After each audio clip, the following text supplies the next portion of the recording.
De hecho, mi punto a destacar fue hace 2 días, mientras oraba por este en vivo, tuve un pensamiento que me gustaría compartir con ustedes. De hecho, estaba pensando en Daniel y José. Daniel y José son dos personas que interpretaron muy bien las reglas, una historia increíble, pero no, sino, y vivieron algo particular. Y quiero leer versículos.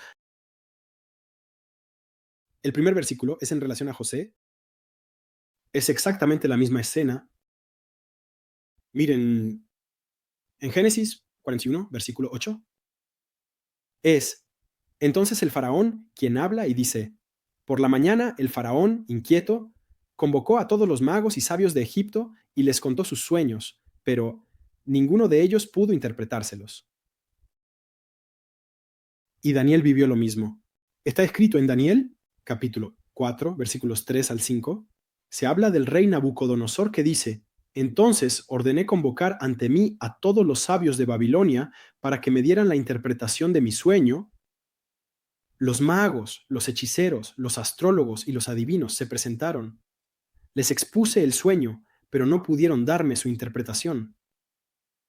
Al final se presentó ante mí, Daniel, también llamado Belsasar, según el nombre de mi Dios.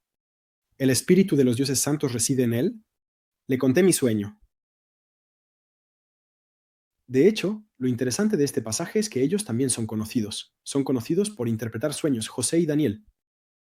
Pero a su alrededor había magos, había astrólogos, había adivinos de acuerdo, que interpretaban los sueños del rey, ya sea el faraón, ya sea el rey Nabucodonosor. Estaban allí para interpretar los sueños. Y era una costumbre en esa época. Cuando miramos la historia, nos damos cuenta de que todos los reyes tenían magos porque los sueños se tomaban muy en serio en ese tiempo. Hay que saber que no estaba previsto, pero de hecho, cuando estudié, miré un poco la historia. Incluso hay reyes que cuando necesitaban consejos, dormían en templos de sus falsos dioses, pasaban la noche allí con la esperanza de que su falso dios les iba a dar un sueño. Entonces había como una cultura del sueño que estaba presente, y aunque eran falsos dioses, había esta noción donde tomaban en serio los sueños. Pero lo que sucede en este pasaje es que cuando Dios da un sueño al faraón y a Nabucodonosor, los magos, los hechiceros, los adivinos están incapaces esta vez de dar la interpretación del sueño. Y encuentro eso fascinante. De hecho, es increíble pensar que esos magos no pudieron interpretarlo porque era el Espíritu de Dios quien lo daba. Incluso si podían hacerlo con otros sueños que venían tal vez del rey o tal vez del enemigo, pero cuando era Dios quien hablaba, todos esos sabios no podían interpretar los sueños. Y solo el Espíritu de Dios que está en ti, que está en mí, puede interpretar un sueño que viene de Dios. Y la voz de Dios para quien recibe el sueño de parte de Dios es el Espíritu Santo en ti.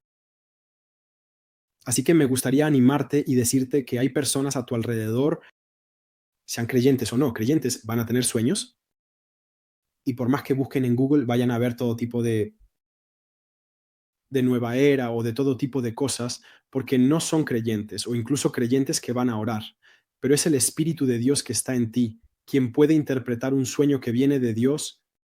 Solo el Espíritu de Dios conoce las profundidades de Dios. Y cuando Dios da un sueño, el Espíritu de Dios puede interpretarlo, ¿ok? Y encontré eso interesante, donde me digo, es interesante, entonces me gustaría solo poner un matiz a lo que digo, porque hay ciertos sueños cuya simbología es simple, que viene de Dios, y hasta los no creyentes pueden entenderlo. Les remito a los libros de los jueces, donde hay un madianita que tiene un sueño, y hay su amigo que está a su lado, que le da la interpretación del sueño, aunque no son creyentes, aunque no forman parte del pueblo de Israel, y de hecho es incluso Dios quien le pide a Gedeón, ve a escuchar lo que está pasando. Y entonces, el sueño del madianita y aquel que interpreta el sueño no son del pueblo, de Dios.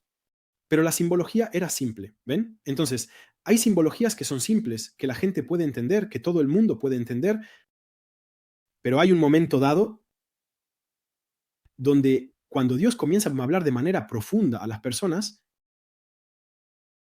solo nosotros como hijos de Dios podemos interpretar los sueños. Por lo tanto, es nuestro deber ser sensibles a esto. Es seguro que no es un tema fácil. No estamos en la máquina de café diciendo, entonces, ¿qué soñaste anoche? Antes de empezar a trabajar, un cafecito, hablamos de sueños. Seguro que no es necesariamente el tema que llevamos a la máquina de café. En el trabajo, o, o pero les animo a estar abiertos a esto y ya hablar con personas que son creyentes, abrir ese espacio como yo lo hago con ustedes y verán que la gente va a hablar, verán que, y yo creo, y rezo para que el Espíritu Santo los inspire, y estoy preparando documentos para ayudarlos a crecer en esto, y sé que el Espíritu Santo va a actuar a través de ustedes, y aunque no entremos en los detalles del sueño, si al menos decimos los puntos principales del sueño y damos la interpretación global sin entrar en detalles, ya es una bendición para la gente, ¿de acuerdo?